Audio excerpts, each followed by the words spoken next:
Hi guys, welcome to Dota 2 Bear Lessons, Episode 3. It's going to be hosted by Aui 2000.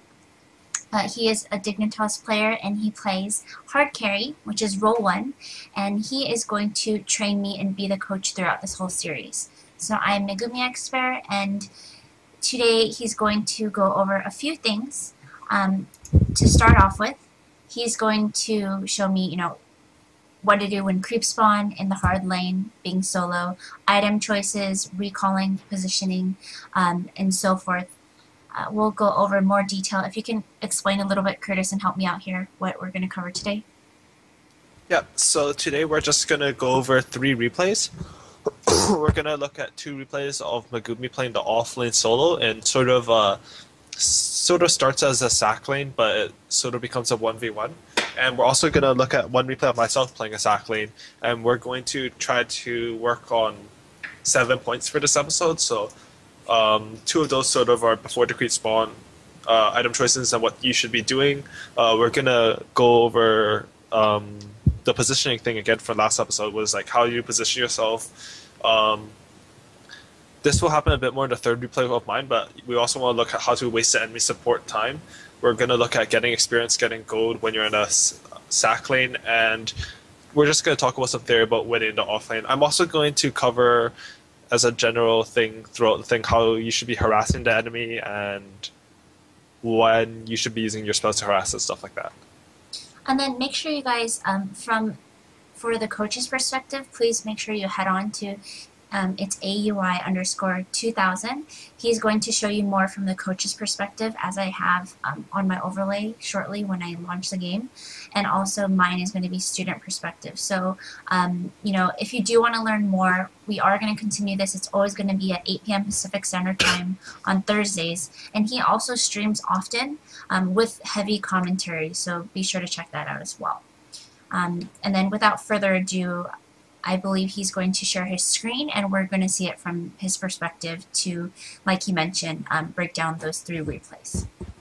Yeah, and if anyone on my stream, you should go watch Megumi stream if you're trying to learn, because obviously the student's going to have a learning perspective. I mean, watching both would probably be good for certain points, because, exactly. Yeah, somebody asked me that too, what should we watch? You should definitely watch both. I mean, it's always good to learn from both angles. Alright. So when you load that, I'll be sure to share that. So this is the first game. Oh,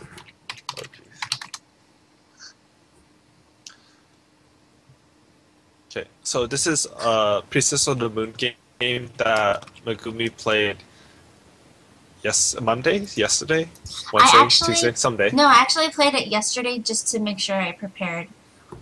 So I wasn't in like a 5 stack. So it was my MMR. Yeah. So I just want to go back a tiny bit. I need to take this Steam thing off. Guys who are linking his stream, definitely check it out. Alright. So we're gonna just go back a bit more to the start of the game.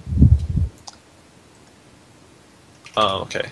So when you start a pub game, one of the first things that you do want to do is you want to communicate with your allies, especially if you're sort of new to Dota. You want to see, hey guys, what lane do you want me to take? And if you have a lane preference, you can ask them for it. I mean, simple communications like that is going to make the game easier for you.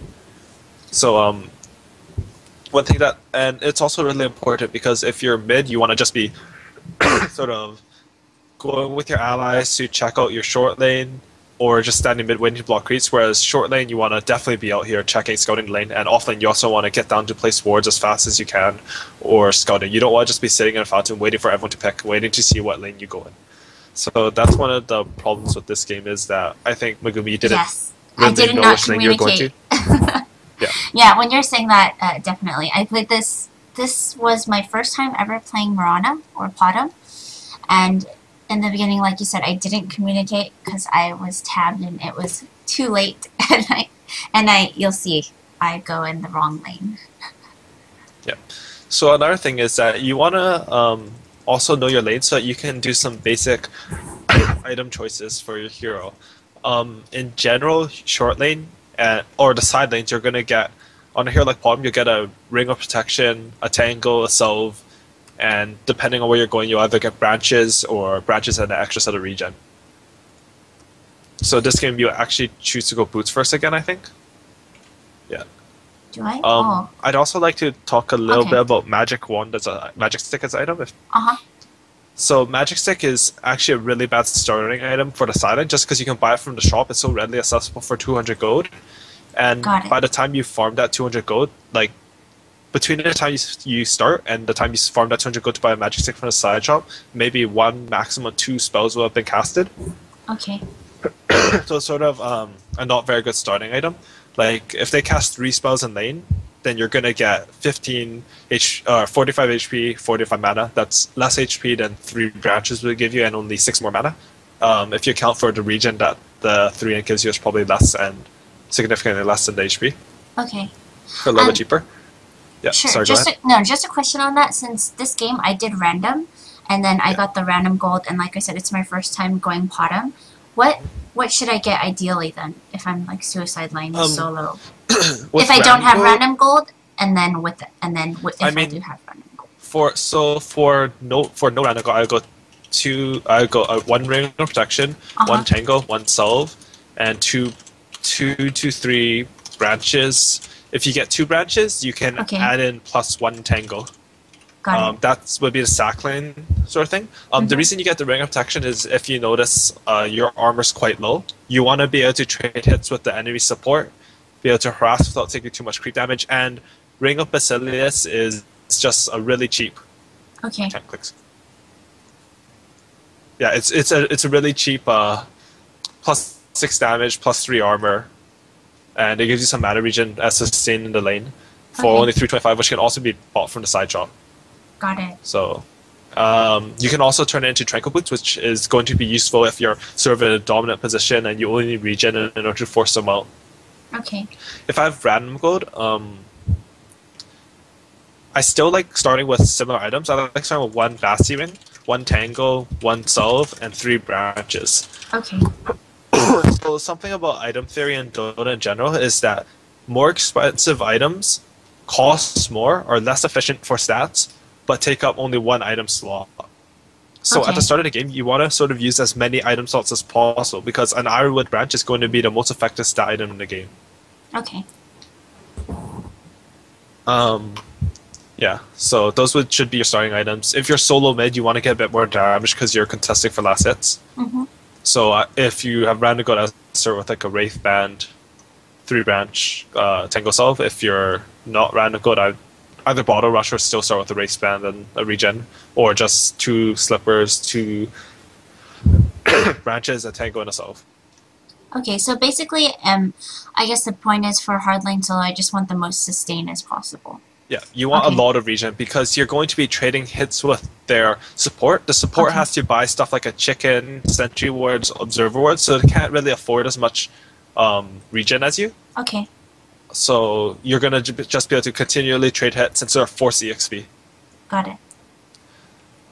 Similarly, in the side lane, it's harder to get a bottle, so if you can trade hits with their side lane solo, and they can't really get a bottle to regen back up, or they might have to ship themselves regen, which takes a courier away from mid, and it's going to just be in your advantage to have a little bit more regen. So you head top. I'm going to just skip this beginning part. There's a pause, and it's sort of just you running top, and and then I run back your down. entire team goes up. So, I mean, once with a bit more experience, you'll probably know that like Spectre sort of needs a safe lane this game. Visage is going to babysit him, and you have a Fur and Kook in jungle. The other setup would have been you as support bottom and Visage top with you as the other support and a Fear on offlane, but I think it's much better for bottom to just go bottom in this game. So we're just going to wait till you go here. To be honest, you really didn't miss that much at bottom. They pushed the lane up. Normally, they would try to keep it back. And as we went over in Bear Lesson number 2, which you guys can see the VODs on YouTube on both Dignitas' channel and Megumi's channel, I think, from their respective perspectives, the support should have been stacking, should have been pulling, getting actually XP. The lane should have still been back here. But because they pushed it up, you were missing from the lane wasn't that bad. Also, to build on that, for episode 1, you know how you said that we should get wards? Should I have warded right away to counter that in case, so they can't pull and stack? Oh yeah, no, that's a really Okay. good point actually. Your support should have bought you wards, or if I have random gold, I like buying one support item just because I have the extra 250. Okay.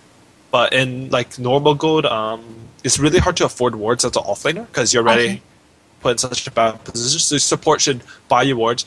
In pubs, if you run down to right away and get a ward down, they're not Uh-huh. stopping you because they're all sitting in a fountain, it's going like, oh, what lane am I? What lane am I? Where should I go? What should I buy? Okay. Right? Uh-huh. So it's really easy to just get a free like ward down. And something else that's mentioned in earlier ones is that you can't deward this entire camp with one sentry. The sentry has to go either here or here, and this one won't see something here, this one won't see one here.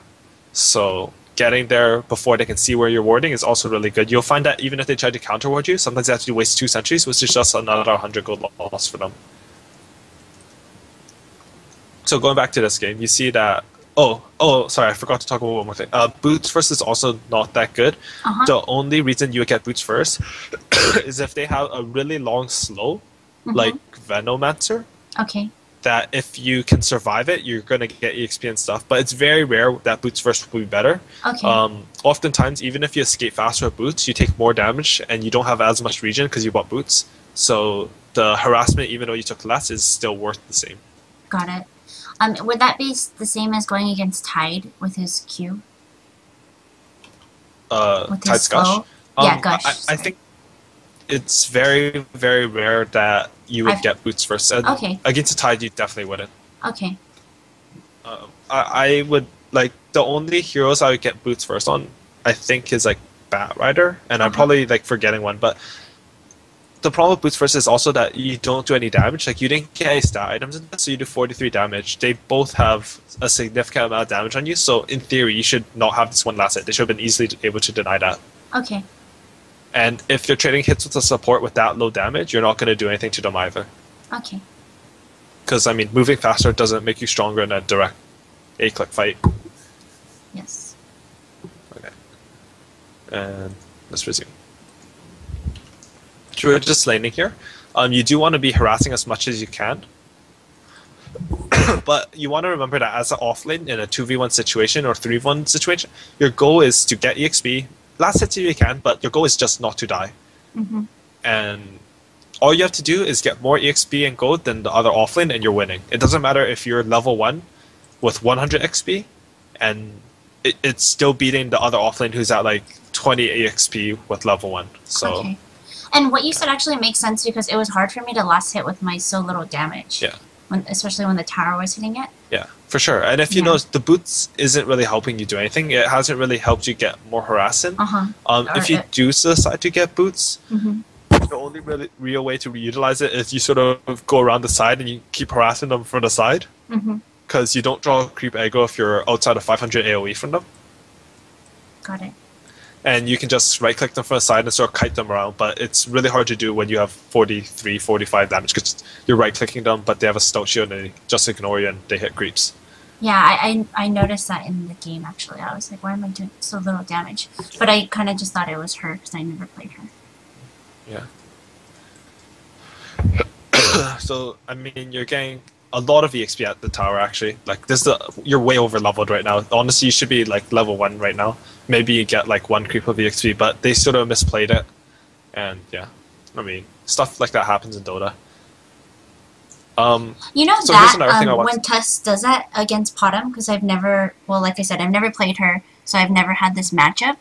Am I supposed to leap against that spell, or can I just walk away? I mean, you already sort of ran out to the side, so you might as well just ran. But if you can dodge like 2 hits by using leap, then you might as well use it. But the problem with using leap is something that I'll talk about right now.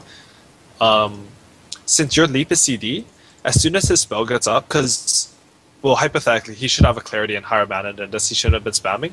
But as soon as your leap is on CD, you're a kill target now. It's a bit less because you actually bought boots, I guess. But normally in a dual lane, once your leap is on CD, you sort of just have to hug the tower. It doesn't matter if the creep wave is like down here. If you don't have leap up, then they can kill you. And that sort of applies to like Windrunner too, where if you use Windrun, they now have kill potential on you. Okay. Except this cooldown is, how long is a cooldown on Mirana, the leap? Sorry? How long is a cooldown on leap again? Or? Oh, it's 30 minus 4 per level. Okay. So, yeah, it's quite long. I mean, yeah. So you're just going through this, and the junglers are harassing you. I mean, it's gonna happen. Here you sort of use your wand to survive here. Yeah. I didn't So know if I I mean, needed to live or not. That's why. yeah, I mean, you can also just wait till the last second. I think you actually would have been fine, and it's better to have those 6 wand stick charges Okay. because one of the most common Dota tricks is you're man fighting them. Uh-huh. They think they're gonna kill you one last hit. You wand, Uh-huh. you survive that one hit, you kill them, and then you have one hit left. You get away. It makes the item's good for that. Okay. So you do want to build that up because right now, if you had 6 wand charges, you effectively have 670 HP or whatever it is. Mhm. Okay. That makes 680 sense. HP. So you do want to try to conserve as many wand charges as you can early. That's also one of the reasons that getting a wand early on for the side drop is really good because you want to build up those wand charges so that when an early gank or early small team clash happens, you're going to have that extra 10 wand charge so you can get extra spells off you have extra HP. Can you, I know this is a silly question, but my catapult, when it's under tower in the beginning, I'm not sure when to hit it. Like, do I need... I mean, the catapult's sort of the harder ones to hit because Uh-huh. tower damage fluctuates between 100 and 120. And depending on that, if the tower hits average damage or lower, Uh-huh. then you're going to let the tower hit it 3 times and then hit it. But if a creep hits it, then you can't do that. If one creep hits it, you need to hit it 3 times, tell the tower to hit it twice, and hit it 4th time, so it's sort of hard to do. If all 3 creeps are already attacking it when the tower starts hitting it, you can just hit it once after 2 hits from the tower. And if the creeps are just reaching the catapult when the tower starts to hit it, then you need to hit it twice. It's sort of one of the harder things to hit. Okay. I mean, this is pretty much what the lane is going to progress to. There's not really Much I can do, much. right? Again, I would just want to mention that last time we talked a little bit about positioning. So because you know that there's an enemy jungler, instead of hugging this left side, Yeah, I should be because hugging the enemy right. jungler's gonna come up here, you should probably be on this side or down here. I mean, it's not too dangerous because it is an axe. He's not really like Enigma who's gonna just come and stun you and kill you, or Enchantress or Enchant who's gonna bring a creep from the side who will get a disable on you. But it is good to note that if you're here, you have vision all the way here, and he has to walk that 800 range to you. Whereas if you're here, he has 400 range of space to get to you. Okay. Got it. Also, so, like, say they did a better job at just making sure the creep wave never comes to me. Should I just be going stacking ancients at that time at this role, or? There are a couple things that you can do. Uh-huh. Actually, I have a good replay of myself playing Timber Saw for that one. If we could Okay. look at that after, Yeah, it's sure. a bit hard to visualize without a replay. Okay.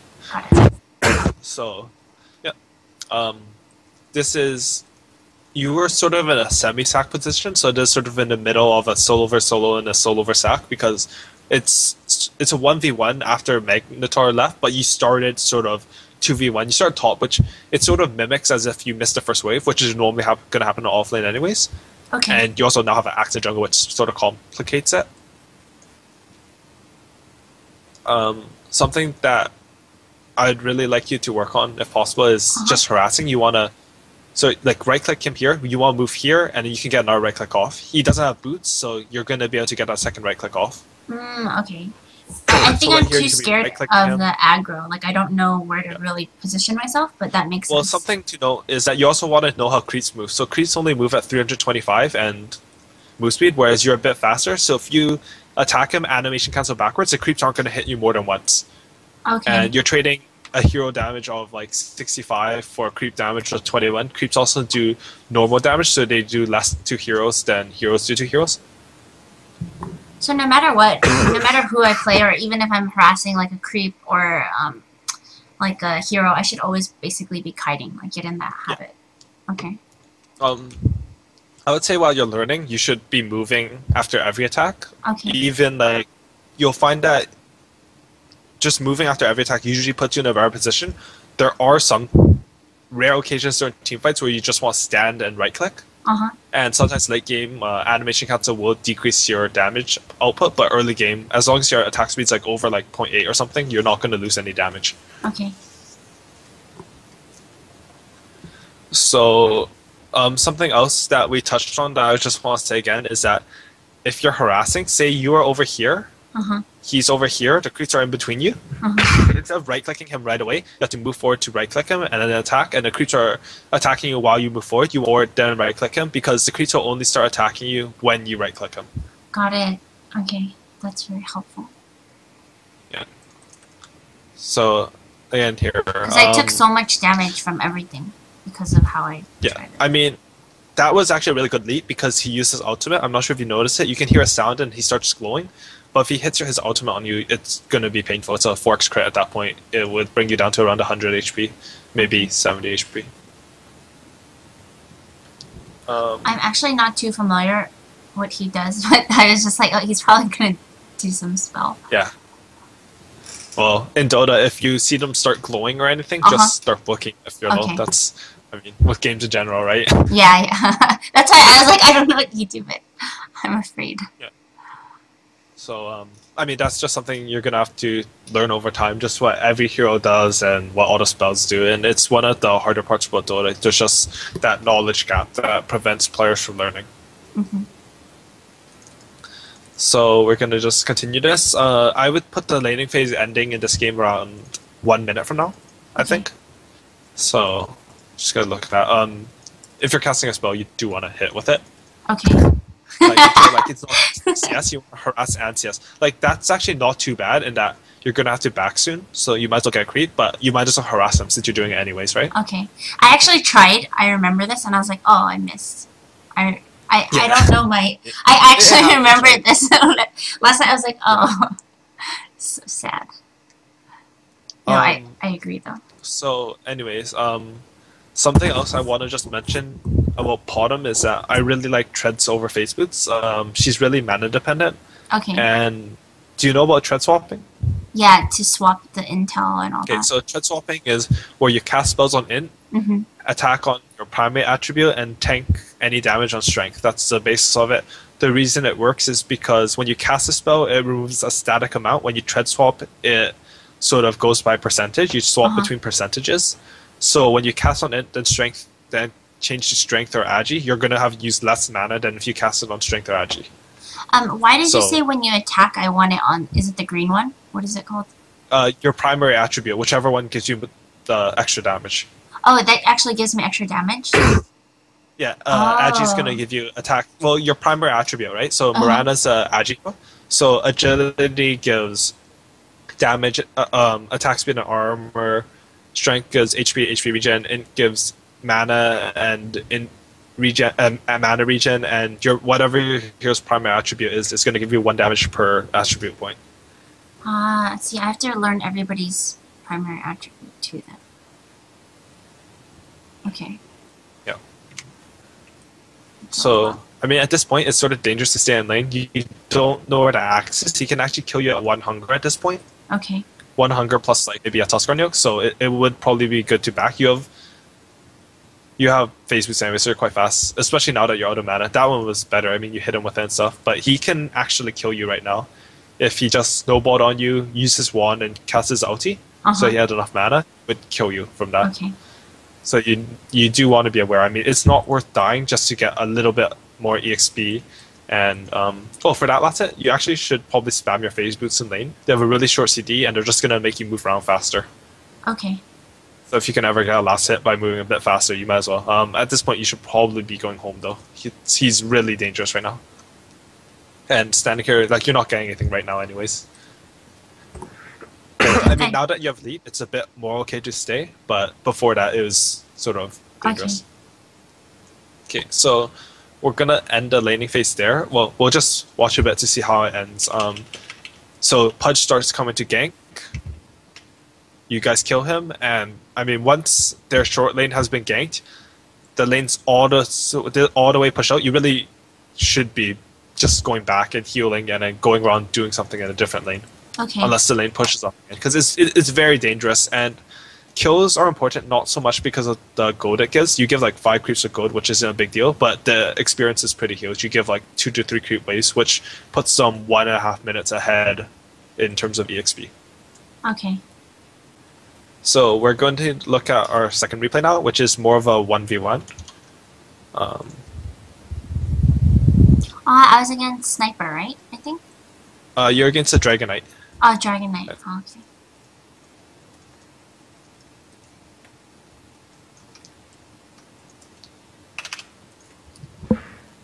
I need to get some water. I'm getting Bearpack really quick. No problem. While he does that, if you guys have any questions, feel free to type them, and then I'll make sure that I do ask him when he arrives back.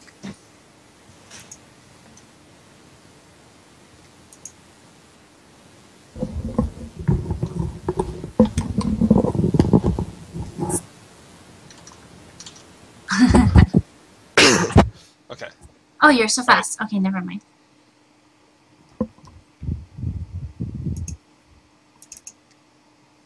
So in this game, again, one of the things that we talked about is you want to get to out to lane a bit faster. This one, at least you're getting there by creep spawn, but you do want to get there a tiny bit faster. You also had to buy your own wards this time, and you did start with a magic stick.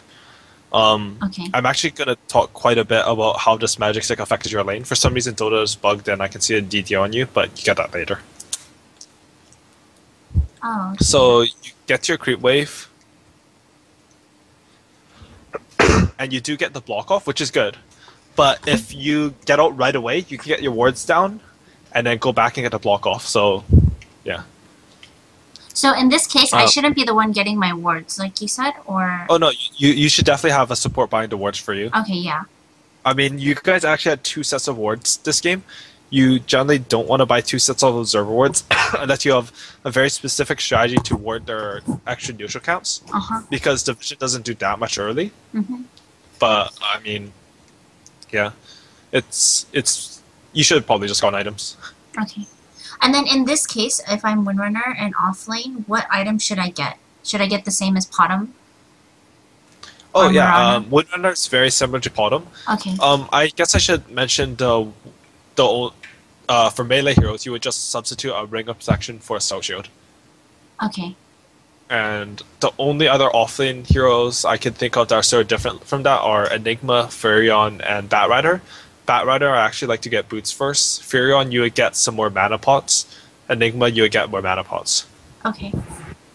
You can also substitute one branch for Clarity if you really want. But usually it doesn't really make a difference. I mean, if you feel like you use a bit more mana, then get a Clarity. If you don't, then branch is fine. Okay. Yeah, again, so here you're sort of just wasting time by going here to have to plant the ward because you should have already had those wards out. So right now you're planting your wards, you go for the rune, so you're missing 62 EXP and a gold. You're giving him free last hit, so that's sort of very good. Okay. While you're getting this rune, when you click here, you should right click on the rune, shift click, right click back, and just check the items in every single lane since you're not doing anything else. That's something else that you can do as an offlaner. Okay. So it's important to note a few things about this Dragon Knight's items. So, 1, he has +5 damage, so he has more damage than you without your DD. He has a Quelling Blade, which means denying against him is going to be a bit hard. He hits for whatever 1.32 times 54s, like 70 damage or whatever, 72 damage, and you only hit for 51. So denying could be a bit hard, but you do. But he does not have a stout shield, even though he has a lot of regen. So your right clicks are going to be really, really effective against him. I mean, a stout shield right now would reduce your damage by, I want to say, 18% or something. It's a pretty significant number. Whereas but he does have quite a bit of regen. So since you have a DD, you do want to right click him a lot. So you right click. I like how you're moving after everyone, but this win run, if you're going to win run, you want to win run in and just keep right clicking him. You don't want to win run back because the only damage you're going to avoid is a couple creep hits, and it's not that much. No, I agree. I was actually going to go chase him, and then I changed my mind. Oh, I see. Bad, I mean, that happens. And yeah, I mean, when you have your DD, you do want to play as aggressive as possible. I would have win run there and gone another 4 hits on him there, since you do have the DD. So, I mean, when you're win running, you're going to avoid the creep damage, so you can just win run straight at him, sort of. You do want to be wary of the fact that it's quite short, and if he gets the dragon tail on you when you're wind run and the creeps are on you, you're going to take a lot of damage, but he shouldn't be catching you with that. So you do manage to see this Enchantress coming in with her creeps. Only because of the ward. So we're going to talk about... Sorry? Only because of the ward. Yeah, it's good. I mean, the word was good. This is a good word to put. Again, if you had put it before the Crucible spawn, it would have been even better, but it's fine right now. A dodge, a gank, it's already paid for itself. A concept I want to talk about right now is learning to waste the support's time. Okay. So right now, they have 2 heroes spending time in bot lane, while you only have 1. That means that your team is stronger on this half of the map, because you have more heroes in that region, and their support is not doing anything right now. So the offlaner, you want to force their support to waste as much of their time as possible. You want to be as annoying as possible. You don't want their support to just be able to pull freely, get levels and EXP and everything. You want them to have to harass you out of lane. Okay. So even though I said you don't want to die, that's your main priority on the offlane, you don't want to just sit right here for the entire game. Okay. And just wait till creeps come up here and just come up, sneak a little bit of EXP and go back and sit here. That's pretty much worthless too. You do need to make their supports try to harass you and stuff like that. If a support can freely pull, they can hit level 6 in 7 minutes usually, which is really, really quick. So yeah, you really want to prevent that from happening. How you can do that is you can just go to lane, right click the carries, or aggro the creeps, pull them around, screw with the equilibrium, stuff like that. Okay. Yeah. So right now, all you have to... Sorry. Like, say I screw, I mess around with the carry, and then should I be harassing the support who's pulling, for example, if they're farming the neutrals, like power shot in or so forth? I'd actually like to go over that into the replay again, because it's very specific times where you can do it. Okay. Or else, because you don't want the carry to come in this way, the support to come in this way, they sort of sandwich you and you just die. You have to pick a good time for it. Okay. So, right now, you saw the Enchantress came, you just stayed alive, you stayed back. She just wasted... She probably could be on her way to level 4 right now. She jungled this properly and just farmed. Okay. So, you basically, by standing here and not doing anything, just living and not being open to the gank, you've just wasted 300-400 EXP on her. So that's pretty big. So that's why, just for all the viewers out there, if you're ever against dual lane mid, don't worry about getting so much CS and EXP, just don't die. That's the main priority. As long as you're not dying, they're wasting their time. And if they're smoked, and you're middle, and you're not too sure if they're going here or they're wrapping around here, just don't die. It's okay to sit at your tower for 30 seconds, it won't lose you the lane, and it could potentially win your team the game. Because they're wasting so much of their time. Yeah, because if 2 supports are smoked, they're losing all this pull EXP. They're not keeping your offlaner out of lane properly. You're actually, if 2 people smoke and don't successfully gank, it's like one of them has died in terms of EXP and gold. So that's why 2-man smoke ganks early on are a tad risky, but usually they're quite successful. So teams keep doing them. Okay. So yeah. This has sort of devolved into a 1v1 lane. You do have the sword, so you don't have to be too worried on Enchantress. If you clicked on her, I'm not sure if you did, you would have seen that she doesn't have a smoke, so you have basically nothing to be worried about with this sword anyways. Okay. So, you do want to try practicing last hitting at a tower. That's something that you're just going to have to sort of practice in games. I don't really know a good way to practice that in bot games or anything like that. No, definitely. Just more practice. So another thing that needed to happen in this game is that you needed to right-click the DK a lot more since he didn't have a Stout Shield. You could have made him completely out of region by now. Especially with that DD at the beginning. Okay. So let's look at an example of this right now. Right now, you should be moving here. You can go for this tonight. That was actually perfectly fine. But in between, you can't get this last hit now. Oh, that was good too. You harassed him. Okay. Well, that's one was done well. But after he goes for the last hit, instead of backing up right away, you want to move here and just right-click him again. Okay. Because you can fit an extra right-click. You last hit this, you move up and right-click him. You last hit this, he has to play back, so you're getting free last hits. If he's really back, then you're going to get free last hits and denies. If he's forward, then you can right-click him. And you want to also note that you put your rage creep under half, so you do want to try to deny that. if he goes for a last hit, you can choose to either contest him for the deny or get 3 or 4 free right clicks on him, which is pretty good. Ah, okay. Yeah. So harassing's a pretty big deal in lane and stuff.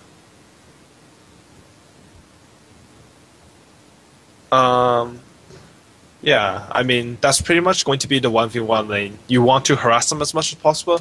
You want to get as much last hits as you can, and you do want to, like, deny them as much as you can. I just need to learn the positioning, like you said, because I'm letting him get so much free. I mean, I'm ranged and he's not. He's sort of non-harassed right now. Like, he's at full HP, which really shouldn't happen as a 600 HP hero versus melee. Uh-huh. Okay. He also would have, like, really like helped you if you had gotten like ring of protection and some branches and stuff, because you would be doing a lot more damage per right click. And once you got your best ring, that would give you +6, and you'd be doing even more damage. And it's very important because usually they'll have a stealth shield as a short lane carry. The extra damage is really significant because stealth shield blocks that 60% chance to block 20, and it's a static amount, so any damage above that will not get blocked on every attack. So I guess the items right away, and then know how aggressive I can be. Okay. It's a lot that I didn't do well. Yeah. I mean, and get to lane faster, stuff like that. Something you also could have done is against a hero like Dragon Knight, since you have the sword here anyways, and you're going to be safe because they don't have smokes, you could have also bought the Blades of Attack first, so you can do more damage to them. Since you're going to be going phase boots. I personally do like getting boots first because you can sort of kite around the side, and since he has boots, you'll probably get more right clicks in that way. But blades, if you're just contesting for last hits. Okay. For example, if you're playing against a bounty hunter or anyone who has like a poor man shield, a Blades of Attack is going to significantly increase the damage that you do. Okay. Because 9 extra damage against a poor man shield is a pretty big deal. Okay. So anyways, we're gonna continue with this. And you need to be... I mean, you got the wind run off before he stunned you. That's pretty good. You sort of got lucky that I stunned you there when you did. But before that, you were also at full mana. You do want to just power shot him, because power shot's a pretty big nuke. Yeah. I mean, 200 damage or like a 1.5 second stun at that point. Power shot. You do want to power shot him early on, because like you want to harass him, power shot him, make him use all that regen. Okay. And then he has to use a courier to buy more regen, or he has to back. Win-win for you. Courier use means his mid is not getting their bottle, they're not able to bottle close, they often can't get their items, and if they back, then you're going to get a full minute of free farm and stuff like that. Okay. And then when you say power shot to harass, I want to try to be sure that I don't hit the creeps to push my lane as well, right? Yep, okay. For sure. And also if you hit creeps, you also do less because it gets reduced for each target. It's okay to get a last hit and hit him though. That's completely worth it too. Okay. That's another thing, that you can use your spells to guarantee a last hit and harass them. Okay. Just on a like more esoteric note about power shot, it has a Windrunner has a small cast time, so if you channel to 0.77 and release it, then you're going to do 100% of the damage anyways. You don't need a channel for the full 1 second bar. Okay. So I don't know if that. Yeah. So actually, you should never be channeling for the full 1 second bar. You should always be releasing it at 0.77 or whatever it is. I think it's 0.77. No, actually, that's something I learned not too long ago, so it helped me a lot. They're like, you only have to do it to about 60% or something, right? Sorry? Is it like 60% of the bar or something? Somebody said, or yeah, 0.77, like 77% of the bar. You'll be doing 100% damage. So yeah. I mean, DK does have this additional armor and life regen, but as long as he doesn't have a stealth shield, you should be able to harass him pretty well. Even if you had a stealth shield, you should still be able to harass him if you had proper items as well. Okay. So I just want to go a bit further in this replay, and then we're going to go over to the next one, just for when you get your phase boots. I'm going to talk a little bit about using phase boots to harass. Okay. Okay, so now that you have phase boots, you should be popping these to harass basically whenever you can. Because you phase boot, harass him, move back. You're so fast that you're taking like 1 hit from the creep maximum. Or you can phase boot like behind your creeps, and their creeps can't hit you because they're pathing walk. There's just some easy uses of phase boots that you can use to do extra damage. So right now you should be right clicking him. Right click, move forward. You want to, or you can go for last hit. That's fine. But in general, you want to be like right click him there when he goes for the stuff. Right click him here. and you need to react fast. And whenever you right click him, you do want to be phase booting because you see how he moved back like that. If you had phase booted, you would caught up to him and got another right click. Right there, you should going down another one. Okay. So all these additional right clicks, they all are really small individually, but they do add up. Okay. And they add up pretty quick. Something else I want to just talk about is Magic Wand as an item. The recipe doesn't give you anything early game. It's not very valuable. The only reason you should be getting it is if you need extra item slots. Okay. I think it would be much better if you had brought yourself like a Bassi ring or a ring of protection so you could buy your side. Okay. If you didn't already start with it. So that's pretty much it for this replay. We're gonna just go over like 1 more minute, see if I missed anything. But you dodge one more game because of the sword. Again, Enchantress is ridiculously under-leveled right now. Enchantress can hit level 6 at 4 minutes. When you see your Pudge coming in, it's good that you immediately rotate down. Because, I mean, when your mid starts ganking their short lane, that's when the laning phase, you know it's done. Okay. Oh, there's one thing I want to talk about here. So since he's invids, you should probably let him lead with his ultimate, since he's going to be doing that anyways. Just because if Dragon or another support was coming in, you'd want to save the Shackle for them. Okay, got it. I didn't have to... Okay. Because, yeah. And say if a Vengeful Spirit was coming in, and he...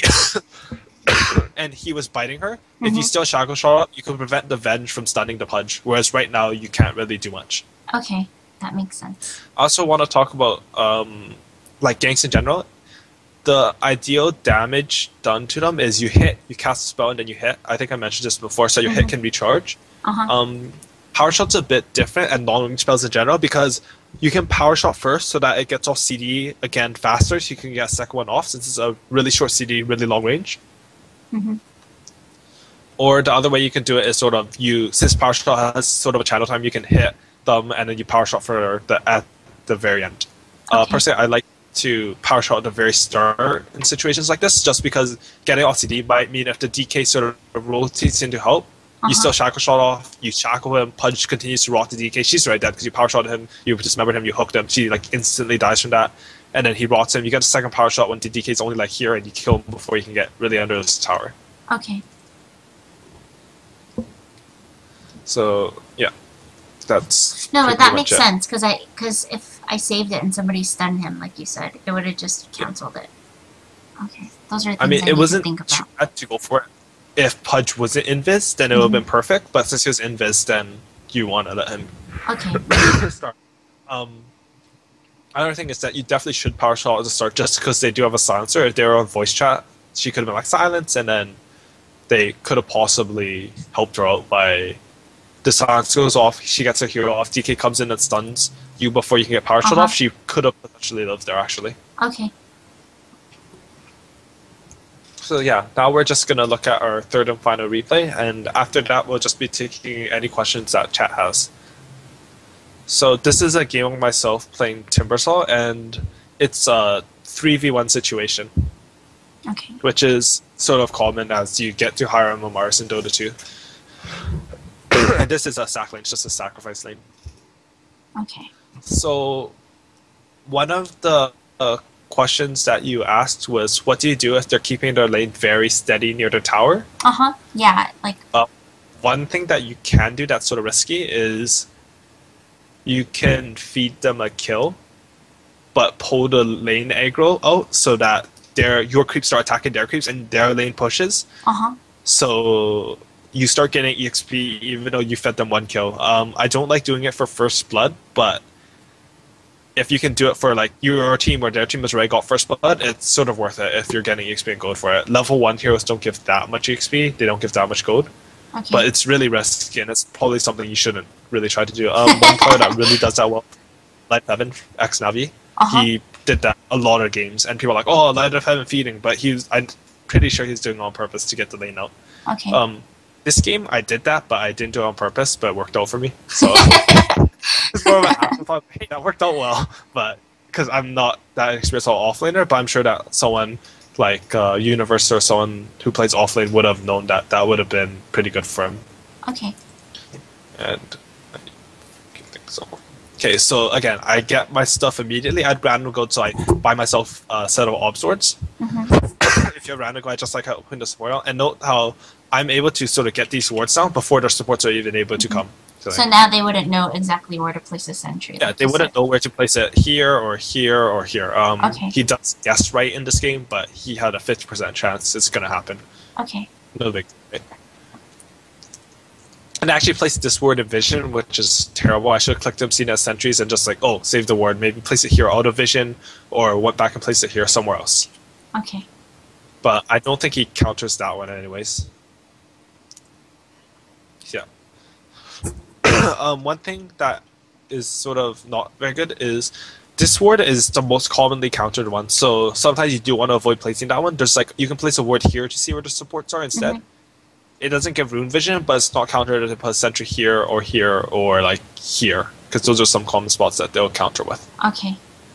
Yeah, that actually gets dewarded quite often. So, where would another place be again? Can you show? You can place one here. Okay. You can place one here, or you can just honestly, if you can throw it down the lane, that's fine too. But generally, here or here are going to be the most common spots. Okay. This one's pretty good because it also gives you a bit of vision into their pulse. You can see when they're pulling. Okay. It also shows you if they pull and then they smoke right away. Then you can warn your mid and stuff if they disappear off the map. Okay. So yeah, I also sort of did a creep lock. I screwed it up. I wanted the ranged one to be in front, but it's not that big a deal. Actually, can you say why? Like, because I always hear that. Why do you want your range creep to be in the front? Because it dies faster, or? If your range creep does damage equivalent of 2 melee creeps. Ah. And it dies double as quickly. It has no armor, whereas they have armor and extra health. So if it's at the front, then it'll die first, and your wave won't do as much damage since they still have a range creep attacking. So it'll stay closer to your... Yeah, okay. Got it. It's not that reliable because their safe lane carry can sort of just walk up and tank 2 hits for your range creep, and then it'll stand still attacking and just wait to the back. But yeah, I mean, this ward also blocks the pull. If you guys are wondering what happened here, he sentry warded his own pull, which I got very lucky from. But yeah. So continuing on. You get first blood here. Okay, honestly, I didn't know that the Kato was bottom still. I thought he was stacking the easy cap to kill it to get level 2 or something. But I should have known, and I do die here. But note that my creeps are attacking him. So even though I die, I also, when you're dying in this position, you also want to try to get TP. You want to spend as much gold as you can. Okay. So you don't lose Get back to lane immediately. So in this game, I sell my Tango and instant buy a TP. So I lose 6 gold from dying, and I'm back up in 4 seconds, which is pretty much immediately. I'm back up. And now his has extra range creep, and it's going to push out because there's 1 extra range creep attacking. Okay. So this is what you mean. Okay, so you'll go back to your tower, but you try to want to avoid the first blood, of course. So, I mean, at this point, I'm sort of scared because I know there are 3 down here now. I didn't know that before, so I do want to try to play as safe as possible. Something else I did there is I sort of aggroed the creeps and pulled it up. They'll start attacking my range creep faster. They'll start moving forward faster because you've already moved it off a bit. So once your creeps all died, then they'll be closer to your tower again. Okay. But I don't want to be in a position again where they can both stun me. One thing I noted though is that Kato is level 1 and SK is out of mana, so he does not have anything to stun with. They can't kill me with just a Kato Blast and an Ogre Stun, so I'm sort of safe. Okay. That's why I was able to. If he did have mana because he bought a Clarity, then I wouldn't have been able to sort of pull those creeps up because they could have killed me. Okay. So again, when your creep is coming, you can also sort of be aggressive like that. He doesn't have a stealth shield. I have a stealth shield and ring protection, so I can trade hits with him very easily there. So again, I'm gonna pull the creep so it's closer to me. It's easier for me to last hit. They did get to deny, but they're in a worse position to deny, and he took a few extra creep hits. Yeah, because when you're lucky and so when you're aggroing, it kind of makes them attack the hero too. The way when you're pulling it, right? Yeah, if the hero's the only thing attacking the creep and you pull all the creeps attacking it off, then it'll attack the hero. Okay. So for that particular instance, I pulled it up, and then he went for deny, and he was the closest thing to the creep, so the creep started attacking him next. I have to learn how to toggle that better. It's kind of hard for me to gauge. It's quite hard. I mean, you have to right-click a hero and then right-click back immediately, and then the creeps will start following you. Okay. So yeah, I mean, I'm in for a ton of EXP right now. I see their support, so I know they're not wrapping around me. They can't wrap around me with the solo Kodo, so I'm just gonna be able to CS sort of freely at my tower. At this point, I know they can't dive me. SK still doesn't have mana for a stun, so I'm so safe right now. Okay. And in the same sense, I've wasted a lot of support's time by sort of staying. Like, I have presence in this lane right now. If the support's not here to push me out, then I'm going to be like denying creeps back. I want to pull my lane back as far back as possible. And I'm still getting full XP right now. Alright. So we're going to continue on. If you pull into your tower, it's fine. You take the tower will push it out a little bit, but you're going to get the free XP and maybe possibly last hits. Okay. You'll continue on. There's only really one more point I really want to make with this game, but we have to just 1 sec. And it's when you can sort of screw with the supports when they're pulling and stuff. Okay, so I see the lane still pushed back. As long as it's pushed back here, I'm so happy. Like I'm so happy. Because you're getting the last hits and the XP. If they were playing this perfectly with 2 supports, I should be level 1 sitting on my tower. But I have 9 last hits, 2 denies, and I'm level 4.5. Like, I'm really, really well off. Whereas if you look on the other side, Windrunner is level 1 and has 2 deaths. Ah, got it. So going back to... Go back to, like, comparing their offlane to you to kind of gauge that's really who you're competing with. I'm, like, 4 levels ahead of her and a lot of last hits. I've basically won the offlane already. Okay. So, anyways, they get their pullback because their Sentry Ward finally expires. Uh-huh. But right now, they're still keeping it here. I don't need to do anything at all. I don't care if they're harassing me or whatever because I'm getting full XP. I still have some more regen. My E gives me a lot of regen armor. I get stuck here somehow. I don't know how with my Timber Chain. So yeah, I'm so happy right now. They finally pull it, and here's an instance of where I can't go to screw up their pull right at this moment. One, the creep wave is not pushing in here. I have some vision of him, but if I go walk over here, he's gonna lance on me, he's gonna chain stun me, he's gonna blast, I'm gonna die. So we need to wait a little bit. You can't go immediately, even though if I know they're pulling. I didn't know they were pulling yet, but yeah. Okay. So I buy items at the side shop. Another reason you don't want to buy boots on the side is because you can't just buy it at the side shop. Okay. So I pick up boots and magic wand. Magic. Yeah, sorry, magic. Yeah, magic wand, magic stick, because it can build up charges over time, which actually saves me later on in this link. Okay. So here's where I try to screw with the pull because I see that sort of pushing. I know where the carry is. I can't do it because he's already pulled it to here. Immediately when I see he has put it here, I should have backed this way. Like immediately, but I'm stupid and I go forward, and I think I almost die because of it. But yeah, I mean, I get really lucky. I get an invis rune here, but hey, it's Dota. Stuff happens. So, and the lane pushes out again because I made them nuke this and I nuked it. So yeah, I'm happy again. I'm getting EX with my tower. They harass me down, but it's okay. I have a solve. My E is gonna give me some regen. Here, the lane's really pushing in now. He's all the way as tower. I have full vision on him. This is where I can screw with it. Sorry, I went through that a bit too fast. Yeah. Yeah. So I see the lane's all the way pushing down. That means that he's obviously pulling.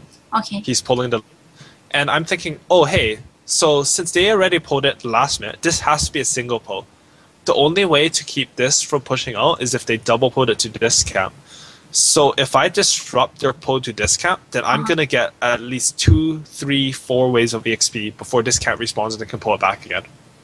Ah. So all you need to do is, since you see the carries in the lane, you're not really at threat, you have an escape mech, everything, you have 8 wand charges, you're relatively tanky with your E, Snow Shield, Rune Protection. All you need to do is you come here, and you walk into their creeps, and you aggro it. And now they have a wave coming in, this wave is already pushing out, and you have 3 free creeps here. Got it. So that's what you can the supports. And going back to the concept of screwing with the support time, look how many heroes are chasing me. 1, 2, 3. Chasing 1 hero. So for every second I waste, they're wasting 3 seconds. And their seconds are more important than mine because they could be doing a lot of crap with it. So... Got it. That's actually very important to think about. So by just wasting the time, I'm winning. Right there. I mean, offlane's sort of one of the underappreciated roles of Dota, I think. But you do like if you waste your time like that, then you're actually winning the game for your team by that. And again, I'm winner sort of caught up, but I'm still 2 levels above her. I have quite a bit more farm at double CS, and I have 1 less death. So, or 2 less deaths. And somehow she got killed. See that? But yeah, that's pretty much the offlane in a sack situation. I just realized how much I don't do. This lesson is so helpful. I have to practice after. Should we just throw some questions then? For right now? Yeah. Is that okay? If we just go for question, before that, do you want to just cover what we're gonna do for the Bearpacks number 3? I had an idea for that. I have an idea for that. Oh yeah, go ahead. So, do you want to just explain what we do for Bearpacks? Oh yeah, so Bearpacks are what I make. It's like a package of love that I send to mail. I usually always write a personal letter. I send Japanese snacks and treats. Recently, I started adding, though not always, Mad Catz products since I am sponsored by them now. So sometimes we throw it in, but for sure you'll always get like snacks and a letter from us, and it'll be our thank you and our way of saying, we really appreciate you guys supporting us. So here's our thanks, giving back to you guys. And to win, you just have to make sure that you do follow the coach right now, who is AUI_2000. He plays for Dignitas hard carry. Make sure you follow him as me as well at megumixbear. Tweet to both of us and hashtag Bearpacks. And then make sure that you do include the screenshot of whatever homework assignment we give you. So for this assignment, it's going to be explained by Aui. So, something that I think that people can't learn enough of really is just focusing on their last hitting. So, our first one, we sort of went in a 1v1, 1 versus nothing mid at Shadowfiend. You're trying to get last hits and denies against nothing, even though you had no stats, no nothing. For this time, I want you guys to just go into a bot game and sit in lane for like 8 minutes or something, and just last hit in any lane with any hero that you really want. But last hit in lane as well as you can against a bot. And are they allowed to get items and skills? Or no? Oh yeah, get items and skills. Okay. But just focus on last hitting and try to get as many CS as you can in those first 8 minutes. And bots are surprisingly good at last hitting apparently, so that will really help you. And can you tell us a good score? Because I kind of want to set this one, instead of just picking random, we'll kind of have like a limit of what they need to hit to submit. Sure. Why don't, in order for them to submit, they need to get 40 CS by 8 minutes. Okay. 40 last hits. Or maybe we should say like 55 last hits plus denies combined. Okay, in total. Got it. So 55 is the magic number. Yeah. Any hero, people are asking, the difficulty of the bot, they're asking. The hardest level of bot that you can win against consistently, I guess. So as hard as you can make it. Actually, let's just say insane bot. Yeah. So okay. as hard as you think that you can do against. I mean, the goal of this task getting the Bearpack is that you really do just want to improve, and that's... Yeah, honestly, if you notice, our last winner, we did it by random. We took all the people who submitted it, and we didn't really penalize people who, didn't do too well in CSing as SF. So we just want to make sure that we're being engaged and that, you guys are helping us grow. So we want to cooperate with you guys and, take any feedback. That can just be in any lane. It doesn't have to be in the off lane. So, yeah. Yeah, 8 minutes, they're saying, and any hero that you want, and you do get items and skills. Yeah. All right, then. I think this is it for now. Make sure that you guys do tweet at Aui, _2000. Give him feedback. Make sure you let him know that he did a really awesome job. If there's anything that you'd want him to cover, make sure that you send him any ideas, as well as me. I'd be happy to answer anything that you have or implement them. We do want to make sure that we're improving with each and every episode, and we do read them all. So thank you for letting us know. You guys wanted a little bit more specific things, run it shorter. We are trying to tweak it and make sure that we have a nice polished product at the end. So once again, please follow AUI_2000, and he is from Team Dignitas, so you can follow them as well for making sure that we have this collaboration, and myself, megumixbear. Yeah, so that's all. Thanks for watching. Alright, thanks guys. Bye-bye. Okay, Kurt, I'm gonna hang up on Skype. Thank you. Alright, see ya. Okay, bye-bye. right? You want to see me mid versus him, then you can definitely you can tweet that to us, give suggestions, ideas, or post them on the forum. We do want to hear it.